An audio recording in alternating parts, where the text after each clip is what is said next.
Someone who walked away from you has finally had that life-changing epiphany about who you really are and what they lost.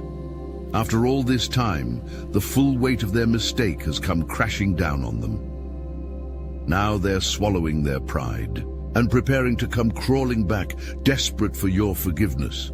They've been humbled by your absence, tortured by memories of what they threw away, and they can't take it anymore. The question isn't whether they'll come back begging. That's already happening. The real question is whether you'll even care when they do. You hold all the power now, and they know it. They were certain they had won. Walking away felt like power. Choosing someone else felt like freedom. They convinced themselves you were the problem, and without you, life would be lighter, simpler, easier. But then it happened. A song played, and your face flashed in their mind. A conversation echoed in their ears, one they dismissed at the time, but now, in hindsight, felt like a prophecy. The weight of their choices hit them in a moment so unexpected, it stole the breath from their lungs. They used to tell themselves you were too much, too demanding, too rigid. They laughed at the idea of your standards, rolled their eyes at your boundaries, criticized the way you carried yourself. But now, as they replay every memory, they see it for what it was, a reflection of their own inadequacy. Their chest tightens, because it isn't just regret. It's the realization that what they once ridiculed was actually the respect they never knew how to give. The pride that made them push you away now mocks them in their solitude. They thought moving on was the final act, that choosing someone else meant erasing you. But some things refuse to be forgotten. You are one of them. At first, they told themselves it was just a passing thought, a trick of the mind, a fleeting memory that would dissolve as quickly as it came. But then, the signs wouldn't stop. It wasn't just one reminder. It was everywhere. A phrase they used to tease you about, suddenly spoken by a stranger in the middle of a conversation. A song you used to hum absent-mindedly, playing in a cafe while they sat across from someone who wasn't you. A look, a laugh, a gesture, small things that shouldn't have mattered, yet they sliced through them like a dull blade, slow and painful. They tried to shake it off. But then, karma came knocking. They met someone who did to them exactly what they did to you. The cold dismissal, the disregard, the way they were discarded like an afterthought. It was poetic, really. The same indifference they once wielded against you now became a mirror, reflecting their own ugliness back at them. It wasn't just one instance. The world had a way of balancing scales, and one by one, the lessons stacked against them. A lover who gave them the bare minimum. A friend who ghosted them the way they once ghosted you. A conversation that exposed just how little they meant. In someone else's world, that's when the panic set in, because they finally understood. They thought you were just sensitive, overreacting, too demanding. But now, sitting in the ruins of their own decisions, they see it clearly. It was never that you were too much. They were simply not enough. The text messages they left unread from you, their own messages now sit unanswered in someone else's inbox. The nights you spent wondering what you did wrong, they now stare at their phone, waiting, hoping, knowing exactly how it feels to be ignored. The validation they once denied you, they now crave from people who do not care. It's a cruel joke, a cycle they never thought they'd be trapped in. And then, the final blow. They found something. Maybe it was an old photo, one where you still looked at them like they hung the stars. A text buried deep in their phone, one they never answered, one where you were still trying, still believing in them. Or maybe they overheard your name, and the person speaking wasn't talking about who you used to be with them. They were talking about who you are now, without them. stronger, untouched, unbothered, and just like that their stomach twisted because the reality they fought to avoid had just become undeniable. They had the real thing, and they let it slip through their hands. We do not see things as they are, we see them as we are. Anais Nin says this, and for the first time they understand. They thought they saw you clearly. They thought they saw a problem, someone difficult, someone demanding, someone who just didn't know when to let things go. But now they realize they weren't seeing you. They were seeing themselves reflected in your presence. And that's why they had to destroy you, because you made them see what they weren't ready to face. They replay every argument, every dismissal, every time they twisted the truth just to avoid admitting you were right. They told themselves you were controlling, that you were unreasonable, that you expected too much. But what was the real crime? Holding them accountable, wanting them to be better, expecting them to show up instead of making excuses. The truth stares back at them like a mirror they can't shatter. They needed to villainize you, because if you weren't the problem, then they were, and they weren't ready to deal with that. They told themselves stories, convinced themselves that you were toxic, that you were difficult. They called you crazy, needy, impossible to please. But was that ever true? Or was it just easier than admitting their own failure? They see it now. It wasn't that you asked for too much. They were just too selfish to give. It wasn't that you were too intense. They were just too cowardly to face you. It wasn't that you were impossible to love. They were just incapable of loving you correctly. And the weight of that realization, it crushes them. They weren't protecting themselves from you. They were protecting themselves from the truth. They blamed you for their own guilt, hated you for their own shame, walked away because staying meant being forced to confront the ugliness they had spent years hiding. But the funny thing about running, it never really works. Because no matter how far they go, they still have to live with themselves. And for the first time, they don't like what they see. At first, they thought it was just regret, a passing ache, a moment of nostalgia they could brush off. But the truth doesn't work that way. Once it's been seen, it can't be unseen. It didn't just change the way they saw you, it shattered everything they believed about themselves. The certainty they once clung to, the conviction that they had done the right thing, it's gone.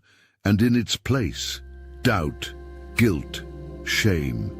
They used to tell themselves you were overreacting, that you were the problem, that leaving was the best decision they ever made. They surrounded themselves with people who agreed, friends who patted them on the back, told them they were better off without you, fed them the lies they needed to hear. Those same friends sound different. Their voices don't carry the same weight. Their advice feels hollow, because if they were wrong about you, what else were they wrong about? The people they trusted, the validation they relied on, the entire framework they built to justify their choices, it all starts to crumble. The late-night conversations where they laughed about how crazy you were. Now those memories make them sick. The social media posts they made, trying to convince the world they were thriving without you. Now they feel like desperate performances. The way they moved on so fast, parading a new person around like a trophy, now it feels like a joke. Every lie they told themselves is rotting from the inside out. Because seeing you clearly means seeing themselves clearly. And what they see isn't flattering. They see the self-sabotage, the arrogance, the way they pushed away the one person who actually cared. They see how they were the common denominator in every failed relationship. They see how they always blamed others instead of fixing themselves. They thought leaving you would bring freedom. Instead, it exposed everything they refused to work on. And now the weight of that realization is unbearable, because you're not suffering, you're not broken, you're not chasing them, begging them to see your worth. You've moved forward, and they're still stuck. Did you know the Obsidian Inner Order is the #1 ascension nexus for chosen ones? Well, now you do. But here's something you might not know. Joining the Inner Order gets you access to weekly group calls with over 450 fellow chosen ones, and we record them so you can catch up anytime. Our private Discord, it's not just active, it's a treasure trove of the world's most fascinating conversations. We're talking deep dives into occult knowledge, spiritual techniques, targeted individuals, diet optimization, and everything you need to fine-tune your ascension. This is where chosen ones gather to exchange wisdom, elevate one another, and tap into the kind of insights you won't find on YouTube, or anywhere else for that matter. And for the seekers, dive into modern manifestation mechanics, our exclusive grimoire with 3 chapters available to members. Learn how to turn your home into an abundance magnet, master basic spellcraft for physical manifestation, and channel magical forces to elevate your goals. Plus, you'll get access to interviews with real targeted individuals and video specials so bold, the YouTube archons don't even want you to see them. This is more than a membership, it's a movement. So what are you waiting for? Stop searching. Start ascending. The link is in the description. They thought they could outrun you. They thought replacing you would be easy. A new face, a new body to hold, a new voice to fill the silence you left behind. So they moved on, fast. It didn't matter who it was. It didn't matter if there was real connection. All that mattered was that it wasn't you. Because as long as they could convince themselves they were happy, they wouldn't have to deal with the truth.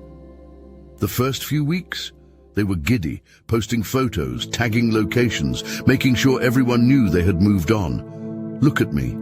Look how unbothered I am. Look how easy it was to forget. Every post, every smile, every laugh was a performance. Because the moment the camera was off, the silence hit. And the silence had your name all over it. They thought new love would erase old wounds. They thought filling the void with someone else would make them whole again. But there's a difference between moving on and running away. And they were running. They drowned themselves in distractions, dates, trips, late-night conversations that felt empty. But the more they tried to shove you into the past, the more you haunted the present. Because here's the thing about real connection. It doesn't disappear just because you pretend it never existed. Every quiet moment betrayed them. Lying in bed at night, staring at the ceiling, the realization settled in like a cold weight on their chest. They weren't free. They were trapped, not by you, but by the lie they told themselves. They convinced themselves they were winning, but in reality, they had built a cage and locked themselves inside. Because no matter how hard they try, no one else is you. They swore they were over you, but look at them. Look at who they chose. The person standing beside them, the one they claim is so different, so much better, they are not random.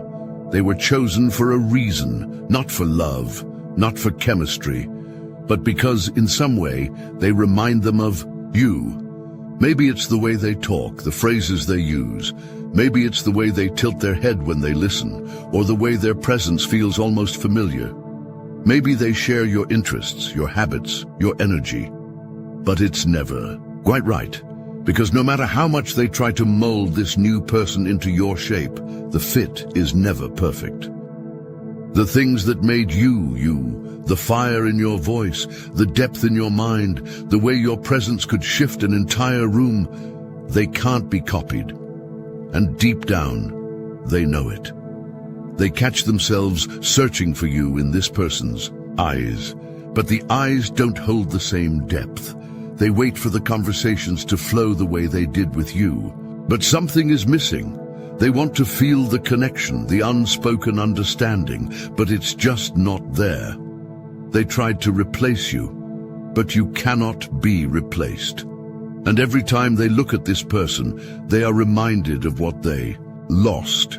They didn't just lose a relationship, they lost an entire experience of love that they will never get back. They are stuck with an imitation while you remain the original. They thought moving on would be the end of your story. But you are still there, not in body, not in conversation, but in presence. And the karmic can feel it. The new relationship, the one they ran to so desperately, it was never built on love. It was built on escape, on ego, on the need to prove something. And now it's cracking under its own weight. Because the karmic knows they are competing with a ghost. Not the kind that lingers in old photos or forgotten memories, but the kind that never truly left their heart. They can see it in the way your name still causes a shift in the air, in the way your ex pauses for just a second too long when your name is mentioned, in the restless energy, the unspoken tension that never fades, and they hate it. So an ultimatum is given. Choose me or them. Cut them off completely, or lose everything. Desperation drips from their voice, but it's disguised as strength. They demand full control, hoping that if they bury you deep enough, you will cease to exist. So your ex obeys. They delete the last remnants of you, unfollow, block, erase. They force themselves to act like you never mattered. They play the part, pretend to be present, pretend to be whole. But you are not something that can be erased. Because even in silence, you remain. You live in the choices they make, the way they compare, the way they catch themselves thinking, this isn't the same. The karmic won the battle. But the war, it's already lost. You never really leave someone behind. You take a part of them with you and leave a part of yourself behind. Leni Zuckerman declares this, and they feel it like a blade to the chest, because you never truly left them. They tried to move on. They convinced themselves they had won. They buried their regrets under distractions, under new people, under shallow victories that felt like progress. But something just shattered the illusion. Maybe it was a random moment, a post of you, glowing, thriving, untouched by the damage they once hoped would break you. Maybe it was a mutual friend casually mentioning your success, the way your name still carries weight, still turns heads. Or maybe it was the mirror in their own life cracking wide open, the relationship they ran to, falling apart, the security they thought they had slipping through their fingers, the people who once cheered them on, no longer impressed. And through all of it, the only thing that remains constant is you. They thought they could rewrite history, erase you from their story like a chapter that no longer served them, but you are not a footnote, you were the lesson. And now, as they sit in the wreckage of their choices, they feel it creeping in, the truth they fought so hard to ignore. They were wrong, not just about the way they left, not just about you, about everything, and there's no running from it anymore. They've picked up the phone a dozen times, typed your name, stared at the screen, drafted the message, something simple at first. Hey, then deleted it, typed again. I just wanted to check on you, backspaced every word. Because this isn't just about sending a message. This is about facing what they did. It's about standing in the wreckage of their choices and acknowledging out loud that they were the villain in your story. That's terrifying. So they hesitate, not just for minutes, for days, for weeks. They replay the last words they said to you, the way they dismissed you like you were disposable, the way they walked away so sure they would never regret it. Regret is the only thing they know. They don't just fear rejection, they fear irrelevance. Because what if you don't care anymore? What if they're too late? What if, after all this time, you've moved so far beyond them that their apology means nothing? That would be the real punishment. Not your anger, not your coldness, but your indifference. Because if you don't care anymore, then they truly lost you. The message finally comes.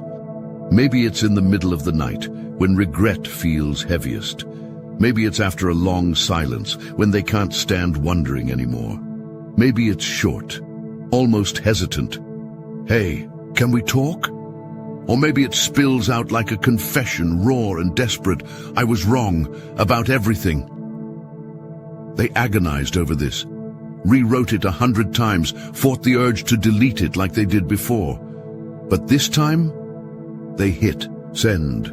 And just like that, the shift happens, because they are no longer the one in control. They used to call the shots. They used to dismiss you, make you second-guess yourself, walk away as if you were the one who lost something. But look at them now, waiting, staring at their phone, heart-pounding, hoping you'll answer, hoping you'll listen, hoping you'll still care. But the decision, that belongs to you now. Their pride is gone. The indifference they once carried, shattered. They stand before you, not as the person who walked away, but as someone who knows they need your grace. But will you give it? That's the part they can't control. Not anymore. Regret is not enough. The real apology is changed behavior. This is where you watch closely, because words are easy. Anyone can say, "I'm sorry." Anyone can feel regret when the consequences hit. Anyone can miss you once they realize you're gone for good. But what you need to see, what truly matters, is what they do next. Do they center the apology around themselves? Do they talk about how much they hurt, how much they regret, how lost they feel without you? Or do they finally acknowledge what they did to you? Do they sit in the discomfort of their mistakes, own the pain they caused, and take accountability without making excuses? Or are they just looking for quick absolution? They might say they've changed, but have they? Will they show patience if you're not ready to forgive? Will they accept that they don't get to dictate the terms of your healing? Will they prove, through action, not desperation, that they are not the same person who left you shattered? Or is this just another cycle? Another attempt to ease their own guilt? Another empty promise disguised as sincerity? This is their test, but it's also yours, because now you are the one who decides what happens next. And whether they get a second chance? That depends on the truth they show you, not the words they say. They knocked on the door they once slammed shut. Their hands tremble where they once held arrogance. Their voice shakes where it once carried dismissal. You are not the same. The power they once wielded, the control they once clung to, it belongs to you now. They return with regret dripping from their tongue, but not all regret is redemption. Not every apology is a key to the past. So you stand at the threshold, knowing what they cannot erase. They lost you the moment they betrayed you. You are not obligated to reopen the door. You are not responsible for their suffering. If they only recognize your value in absence, they were never worthy of your presence. You decide. Do you let them in, knowing the price of betrayal cannot be refunded? Do you grant them access, but with boundaries forged from their mistakes? Or do you turn away, not out of anger, but because some things are meant to stay buried? They will never forget you. That much is certain. Now let them feel what you once did, the weight of a door that may never open again.